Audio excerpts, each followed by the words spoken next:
สบายดีท่านผู้ชมและสมาชิกคนพิการในปีใหม่คศ2019นี้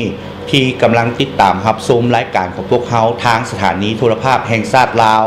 มาพบกับท่านผู้ชมในมื้อนี้ทางรายการได้นำเอากิจกรรมการเคลื่อนไหวของสมาคมคนพิการแห่งชาติลาวในท้ายปี 2018 มาให้ท่านได้ติดตามรับชมซึ่งระยะเสียงสำหรับคนพิการแมนทางรายการได้ไปสัมภาษณ์ประธานสมาคมคนพิการแห่งชาติลาวเพิ่นได้สรุปเวียกงานการต่างๆในประจำปี 2018 ให้ทางพวกเขาได้ติดตามรับชมซึ่งระยะทำอิฐจะพาทานไปชมข่าวการเฉลิมฉลองวันคนพิการสากลประจำปี 2018 เนื้อในรายละเอียดสิมีคือแล้วใดขอเชิญท่านไปติดตามจากทางรายการในวันที่ 8 หาวันที่ 9 ธันวาคม ปี 2018 ที่ผ่านมาได้มีพิธีจัดงานเฉลิมฉลองวันคนพิการสากลวันที่ 3 ธันวาคม ประจำปี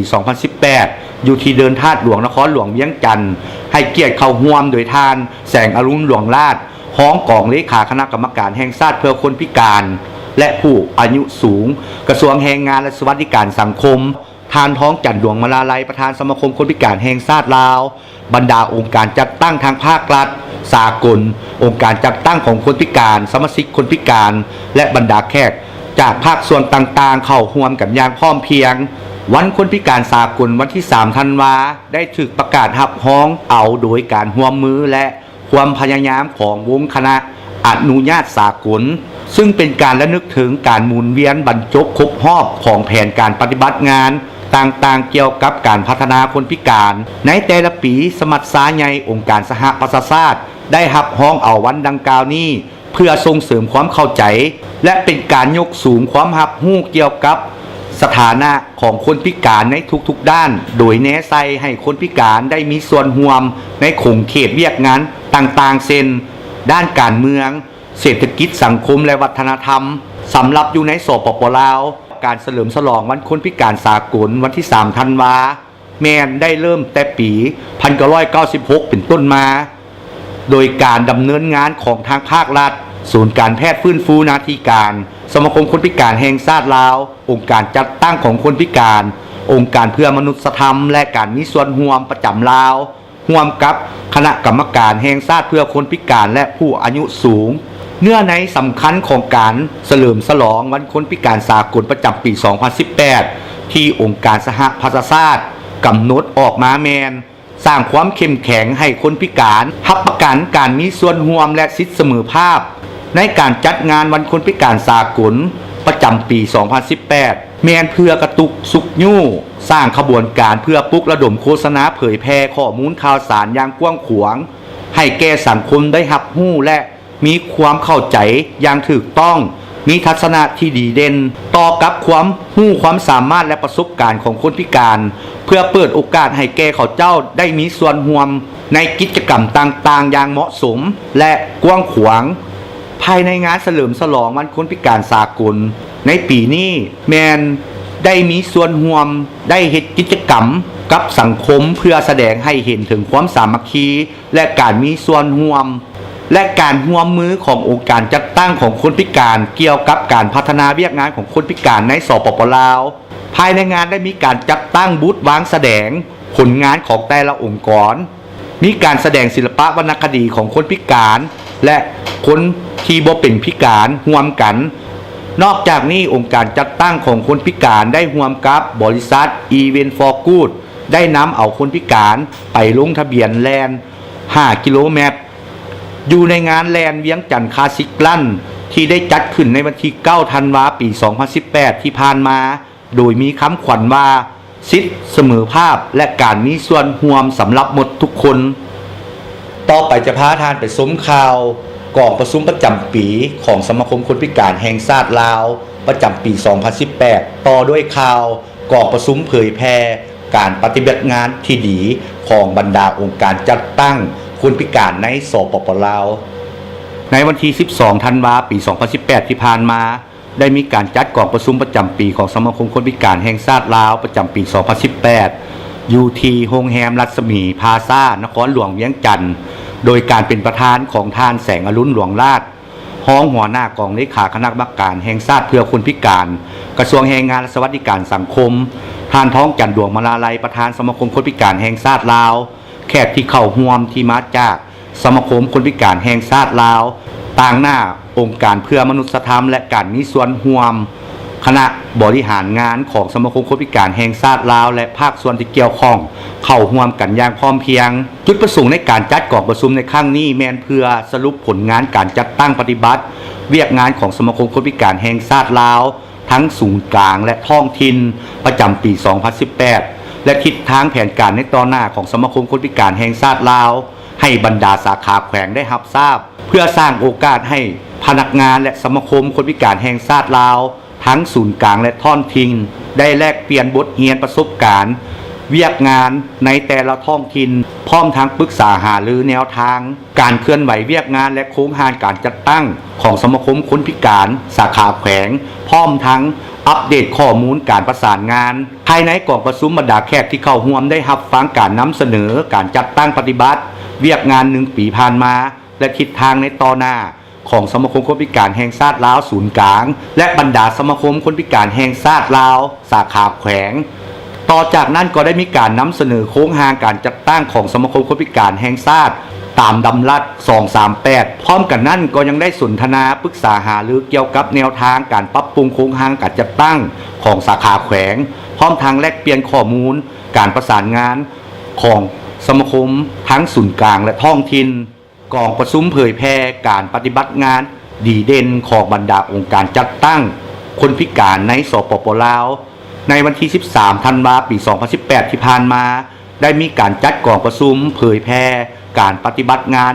ดีเด่นของบรรดาองค์การจัดตั้งของคนพิการในสปป.ลาวโดยการเป็นประธานของทานคำปิงแสงตาลนาราชหัวหน้ากลุ่มนโยบายต่อผู้มีผลงานกระทรวงแรงงานและสวัสดิการสังคมทานท้องจันดวงมาลาลัยประธานสมาคมคนพิการแห่งชาติลาวทานเบอร์นัวกุตูริเออร์อำนวยการองค์การเพื่อมนุษยธรรมและการมีส่วนร่วมบรรดาแขกที่เข้าร่วมแมนมาจากหลายภาคส่วนเช่นสมาคมคนพิการแห่งชาติลาวทั้งศูนย์กลางและบรรดาสาขาแขวงต่างหน้าบรรดากระทรวงองค์การจัดตั้งทางภาครัฐเอกชนและสากลที่เป็นคู่ร่วมพัฒนาเข้าร่วมจุดประสงค์แมนเพื่อนำเสนอกรณีศึกษาการปฏิบัติงานดีเด่นของบรรดาองค์การจัดตั้งคนพิการลาวเกี่ยวกับการเข้าถึงการบริการด้านต่างๆของคนพิการและผู้รอดชีวิตจากระเบิดให้พนักงานทางภาครัฐองค์การจัดตั้งทั้งสากลผู้ร่วมพัฒนาและบรรดาสมาคมคนพิการประเภทต่างๆในขั้นศูนย์กลางและท้องถิ่นได้รับรู้และเข้าใจสามารถนำไปสืบต่อพันขยายเข้าในขงเขตเวียกงานของเขาเจ้าในอนาคตเพื่อสรุปรายงานการจัดตั้งปฏิบัติเวียกงานต่างๆของสมาคมคนพิการแห่งชาติลาวทั้งศูนย์กลางและท้องถิ่นประจำปี 2018 และทิศทางแผนการในต่อหน้าของสมาคมให้บรรดาสาขาแขวงได้รับทราบบรรดาแขกที่เข้าร่วมกองประชุมได้รับฟังการนำเสนอเนื้อในบางมาตราของสนธิสัญญาสากลว่าด้วยคนพิการเกี่ยวกับการเข้าถึงการบริการต่างๆของคนพิการและผลงานของการประเมินสิ่งกีดขวางของคนพิการต่อจากนั้นก็ได้รับชมและรับฟังการนำเสนอ5กรณีศึกษาของการปฏิบัติงานดีเด่นของบรรดาองค์การจัดตั้งของคนพิการในสปป.ลาวเช่น 1. เป็นขั้งทำอิฐที่คนพิการตาได้เข้าเรียนอยู่ที่มหาวิทยาลัยแห่งชาติ 2. การพัฒนาแอปเว้าภาษาลาวเพื่อคนออทิสติก 3. การบริการรถรับส่งของคนพิการ 4. การลิ้นบานบ้วงล่อเรือนของกลุ่มคนพิการแขวงสวรรณเขตและแขวงจำปาสัก 5. การได้รับผลสำเร็จการประสานงานระหว่างอำนาจการปกครองท้องถิ่นและผู้ให้บริการทางด้านการศึกษาเพื่อรับประกันการเข้าถึงการศึกษาขั้นประถมและมัธยมสำหรับคนพิการรวมทางเด็กน้อยวัยหนุ่มหญิงชายและผู้รอดชีวิตจากระเบิดแขวงเสียงขวางมาเข้าสู่ระยะที่2ของทางรายการจะพาท่านไปซุ้มข่าวกองประชุมปิดโครงการเกี่ยวกับโครงการสนับสนุนสมาคมคนพิการแห่งชาติลาว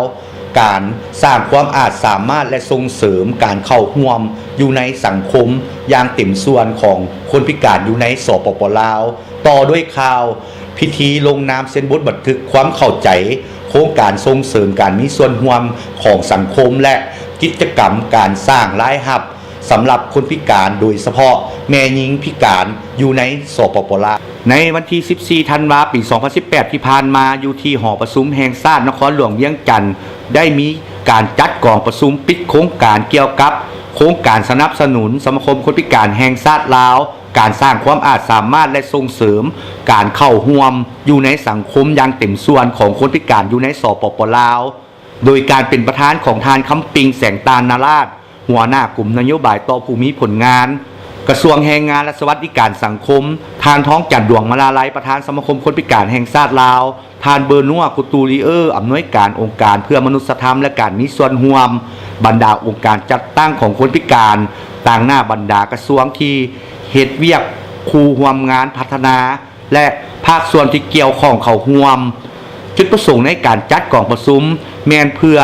เป็นการสรุปปิดโครงการที่ได้จัดตั้งปฏิบัติเป็นเวลา4ปีคือนับตั้งแต่ปี 2015 หาปี 2018 เพื่อให้ทุกภาคส่วนในขั้นศูนย์กลางแขวงเมืองและกลุ่มบ้านที่ได้ร่วมกันจัดตั้งปฏิบัติโครงการนี้ได้มีโอกาสพบปะกันและฟังการรายงานผลได้รับและบทเรียนที่ถอดถอนได้จากการประเมินโดยผู้ประเมินจากภายนอกเพื่อให้ทุกภาคส่วนมีโอกาสที่จะเสนอแนวคิดของตนเองสำหรับการจัดตั้งปฏิบัติโครงการที่ผ่านมาภายในกองประชุมได้มีการนำเสนอรายงานเกี่ยวกับเวียกงานในการจัดตั้งปฏิบัติโครงการว่ามีข้อสะดวกข้อยุ่งยากและแผนการทิศทางในต่อหน้าว่าจะเฮ็ดแนวใดและมีวิธีทางแนวใดที่จะแก้ไข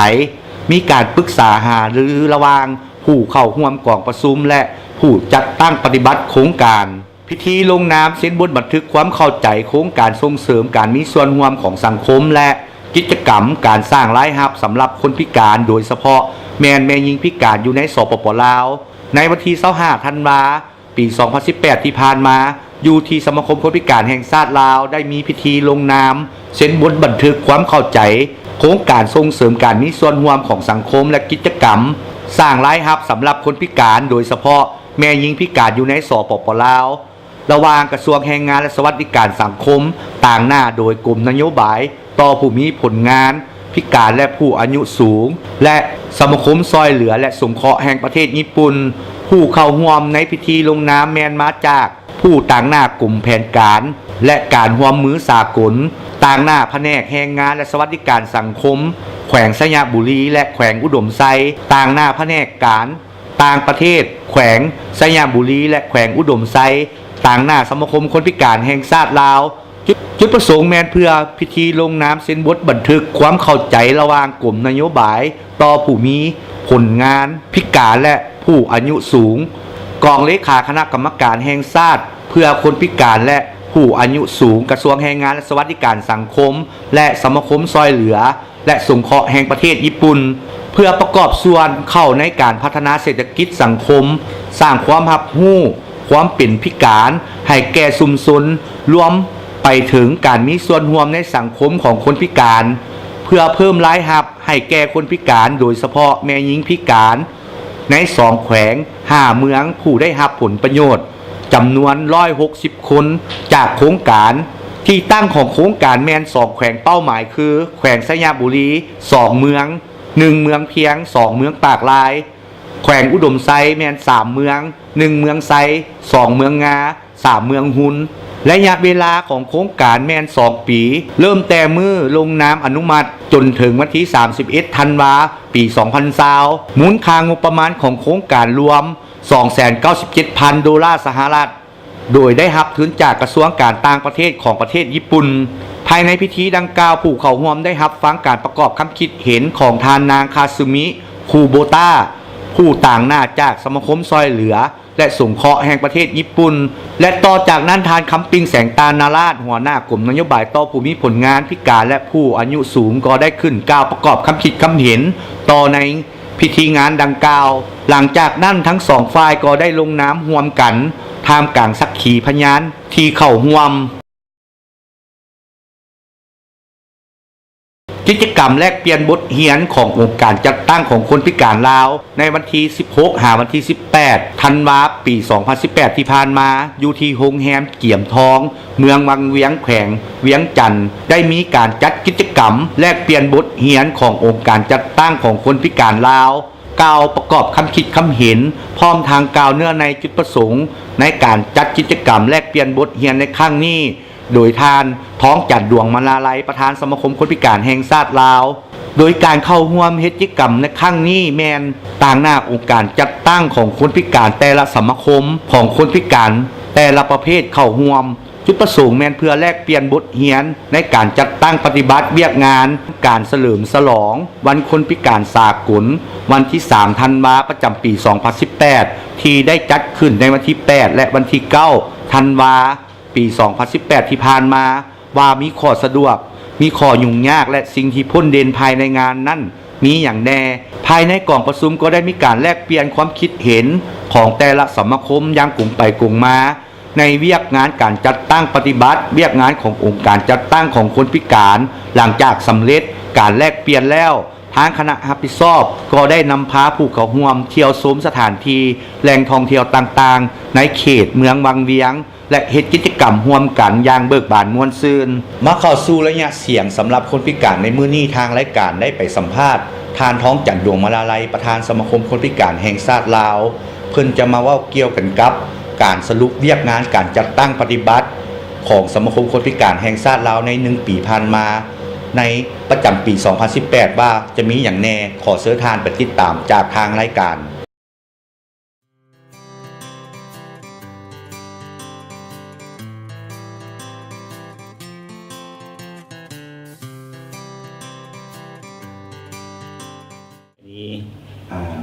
พวกน้องมาแต่รายการเป็นคนพิการเนาะช่วงระยะเสียงสำหรับคนพิการในมื้อนี้อยากขอสัมภาษณ์ทานเนาะคำถามทางอีกนี่อยากให้ทางแนะนำตัวเนาะหน้าที่ตำแหน่งและบทประจำการเจ้าก็สบายดีทุกท่านข้าพเจ้าชื่อ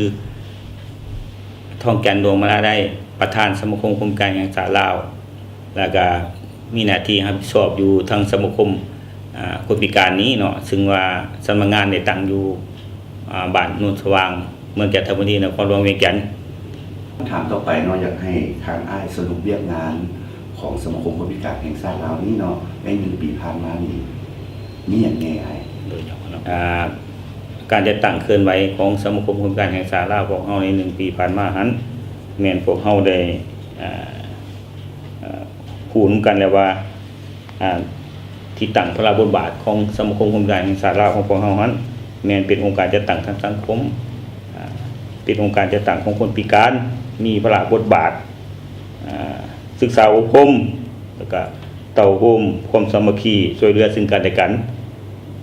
ระหว่างสมาชิกคนพิการด้วยกันเนาะบนพื้นฐานกฎหมายและระเบียบ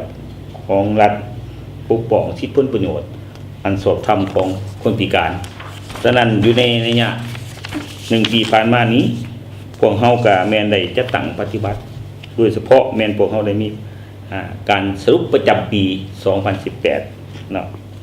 เพื่อแสดงถึงผลงานในการจัดตั้งปฏิบัติเคลื่อนไหวของเวียกงานคนพิการใน1ปีผ่านมาเบาถึงสภาพรวมผลสำเร็จข้อคุ้มค่าและทิศทางแผนการต่อหน้าโดยอิงใส่แผนยุทธศาสตร์ขององค์กรที่ได้กำหนดไว้ใน 2018 ถึง 2022 สังรวมผลงานที่ได้รับของสมาคมคนพิการแห่งชาติลาวของเฮารวมมีทั้งทิศทางแผนการต่อหน้าด้านนี้ทั้งคณะบริหารงานสมาคมคนพิการแห่งชาติลาวได้เข้าร่วมกระบวนการร่างกฎหมายว่าด้วยคนพิการในทุกนัยยะอย่างต้นถึงปลายเนาะซึ่งในที่สุดก็เห็นมากผลอันในหลวงสำหรับคนพิการสภาแห่งชาติได้รับห้องเอาร่างกฎหมายว่าด้วยคนพิการในวันที่10ธันวาคมปี 2018 ที่ผ่านมานี้ 2. สำเร็จยุทธศาสตร์ในระยะใหม่และก็มีวิสัยทัศน์ภารกิจและเป้าหมายอันใหม่แต่ปี 2018 ฮอด 2022 สมาชิกคนพิการได้เรียนรู้ปัญหาที่พัวพันถึงสิทธิคนพิการได้รับการสนับสนุนในการเข้าถึงการบริการทางสังคมต่างๆเช่นการเข้าถึงการศึกษาและการประกอบอาชีพ ของตนรวมทั้งการฝึกอบรมวิชาชีพต่างๆมีการประสานงานในเครือข่ายองค์การจัดตั้งของคนพิการหลายขึ้นกว่าเก่าเฮายังมีโครงการเลี้ยงสัตว์เนาะกิจกรรมดังกล่าวนี้พวกเฮาได้จัดตั้งปฏิบัติอยู่เมืองปากเงิมนครหลวงเวียงจันทน์เนาะซึ่งให้การเลี้ยงสัตว์เป็นต้นแม่นการเลี้ยงแบะเพื่อสร้างรายรับให้กับกลุ่มคนพิการอยู่ในชุมชนนั้นเนาะนอกจากนั้นก็ได้มีการร่วมมือกับอำนาจการปกครองท้องถิ่นเนาะส่วนใหญ่เลยแม่นอำนาจการปกครองท้องถิ่นเพิ่นได้ช่วยเหลือพวกเฮาเพื่อเฮ็ดใดๆในมีส่วนร่วมในกระบวนการพัฒนาคนพิการอยู่ในท้องถิ่นนั้นของโครงการกับคณะบริหารงานกับผู้ให้ทุนเฮาไปติดตามลงไปพวกเฮามันได้มีการไปติดตามประเมินผลโครงการที่พวกเฮาได้วางไว้อยู่ในหันเนาะก็ถือว่าเป็นแต่ได้เนี่ยอันนั้นเป็นด้านนี้นอกจากนั้นพวกเฮาก็ยังได้มีการเคินว่ามีรถรับส่งคนพิการจุดประสงค์หลักในการเฮ็ดรถรับส่งคนพิการนี้ก็เพื่อจะให้คนพิการพวกเฮาเข้าฮอดเข้าถึงการไปโรงเรียนไปโรงหมอไปเฮ็ดเวียกหรือว่าไปเฮ็ดเวียกอื่นๆเนาะเพื่ออำนวยความสะดวกครับเจ้าอันนี้เป็นปัญหาที่ผลเด่นอยู่ในสมาคมของพวกเฮาเนาะนอกจากนี้แล้วก็ยังได้สุขอยู่ส่งเสริมเกี่ยวกับปัญหาเรื่องฝึกอบรมเกี่ยวกับสิทธิและความเสมอภาคของคนพิการให้แก่พนักงานหรือว่าชุมชนของคนพิการเองสิ่งสำคัญแต่แท้นี่ที่ว่าผลเด่นในถ่ายปีนี้ก็คือในวันที่9ที่8ที่9นี้พวกเฮาได้จัดงานเฉลิมฉลองวันคนพิการสากลซึ่งอยู่ในนั้นก็มีการแลนเวียงจันทร์คาราซิกดันเพิ่นหันเนาะในวันที่9ก็ถือว่าเป็นอันผลเด่นเนาะเฮ็ดให้เวียกงานคนพิการในห่วงกับสังคมเนาะอันนี้ผลเด่นเห็นได้อย่างจะแจ้งเนาะมีหลายกิจกรรมที่เฮาได้เฮ็ดหลายกิจกรรมอยู่ในงานดังกล่าวหันพวกเฮาก็มีหนึ่งเลยแม่นเว้าเรื่องผู้อันนั้นตั้งบูธแสดงผลงานของแต่ประเภทคนพิการที่เขาเจ้าสามารถผลิตเนาะและอัน2มาเว้าเรื่องบรรดากีฬาต่างๆเนาะอันที่ผลเด่นเนาะคือพวกเฮาเน้นใส่เวียกงานกีฬาโดยเฉพาะอันใหม่ๆนี่พวกเฮาก็ได้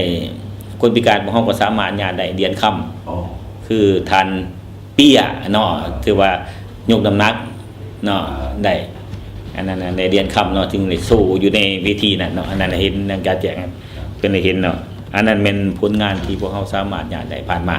ใน1ปีเนาะคำถามต่อไปเนาะให้ในทิศทางแผนการต้นหน้าของทางสมาคมคนพิการแห่งชาติเรามีแผนการที่จะพัฒนาคนพิการแบบใดเนาะหรือว่าสิไปทิศทางแบบใดตัวทิศทางแผนการต้นหน้าของสมาคมคนพิการแห่งชาติเราพวกเฮาซุ่มใส่เวียกงานส่งเสริมการสนับสนุนการมีเวียกเฮ็ดงานทำนำบริษัทต่างๆและประกอบอาชีพด้วยตนเอง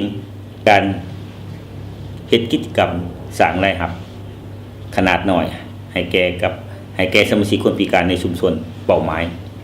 ส่งเสริมการร่วมมือในเวียกงานกีฬาโดยเฉพาะแม่นกีฬาบานบ่วงหล่อเรือนเล่นในลานลอยน้ำยกน้ำหนักโกนบอลเพื่อการเตรียมเข้าในเวียกงานกีฬาต่างๆทั้งภายในในต่างประเทศสืบต่อปรับปรุงความสามารถทางด้านการจัดตั้งของสมาคมคนพิการแห่งชาติลาวให้แก่กับสาขาแข็งโดยเน้นใช้ระบบแบบแผนวิธีเฮ็ดเวียกนโยบายสืบต่อเขียนบทเสนอโครงการเพื่อขอทุนสนับสนุนให้แก่สมาคมปรับปรุงเวียกงานการสร้างแผนประจำเดือนประจำ3เดือน6เดือนและประจำปีโดยอิงใส่ยุทธศาสตร์และแผนปฏิบัติงานขององค์กรที่ได้กำหนดไว้ว่าตัวนี้เป็นแผนการในต้นหน้าเนี่ยนะแผนการในต้นหน้าพวกเฮาจะต้องในซุ่มใส่เฮ็ดเนาะให้มันดูเป้าหมายตามที่ได้กำหนดไว้ในยุทธศาสตร์ แต่ตัวนี้เป็นคำถามสุดท้ายเนาะที่ทางรายการครับอยากฝากฝังหรือว่าอยากเชิญชวน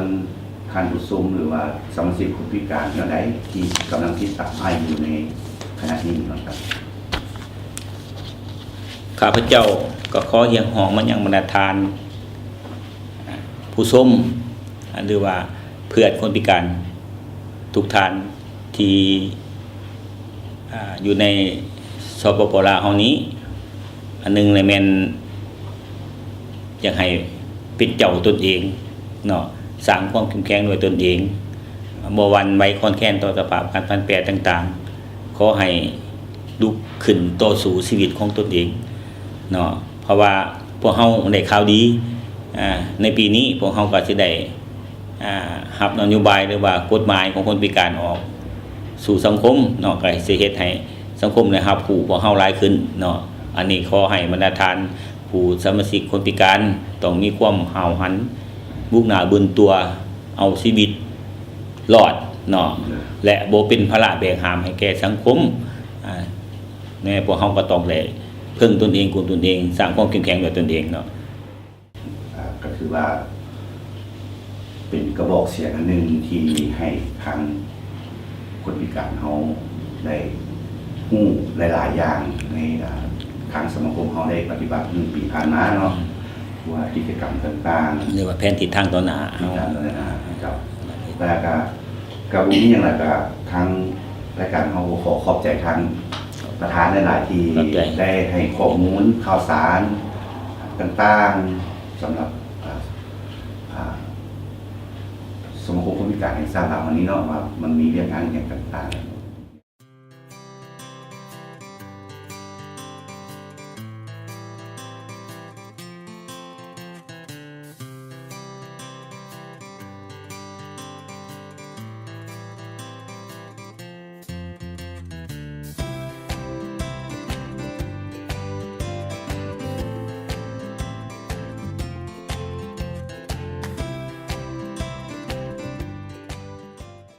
ก็มาถึงระยะสุดท้ายของทางรายการก็ขอขอบใจทานผู้ชมและสมาชิกคนพิการที่ให้เกียรติติดตามรับชมรายการของพวกเขา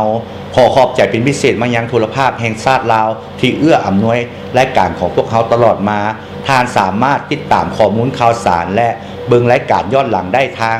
Facebook หรือ YouTube ของสมาคมคนพิการของพวกเขาได้มาฮอดนี้วิลไซโคตรมนตรีพร้อมด้วยทีมงานขอลาทานผู้ชมและสมาชิกคนพิการไปเพียงเท่านี้มาพบกันใหม่ในเทื่อหน้าวันเวลาเดียวกันนี้สำหรับมื้อนี้ขอกล่าวคำว่าสบายดี